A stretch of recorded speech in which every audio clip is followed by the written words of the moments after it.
Hello বন্ধুরা, আজকে চলে এসেছি আমার আরেকটা ব্লগ নিয়ে। সেটা হচ্ছে আজকে আমরা কড়াইশুঁটির কচুরি করছি আর আলুর দম।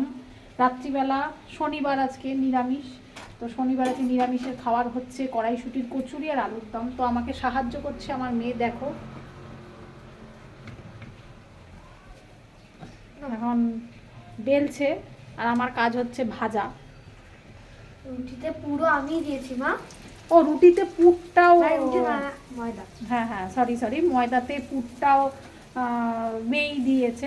আমার কাজ হচ্ছে শুধু লুচিটাকে ভাজা, ব্যাস। তো আজকে তাহলে আমাদের রাত্রের মেনু হচ্ছে কড়াইশুঁটির কচুরি আর নিরামিষ আলুর দম। আর তো মিষ্টি। ও, আর মিষ্টি, হ্যাঁ ভুলে গেছিলাম। এই হচ্ছে আমাদের মেনু। আমরা তাহলে এবার তাড়াতাড়ি ভেজে খেয়ে নিই, রাত হয়ে যাচ্ছে। চলো, টাটা, গুড নাইট।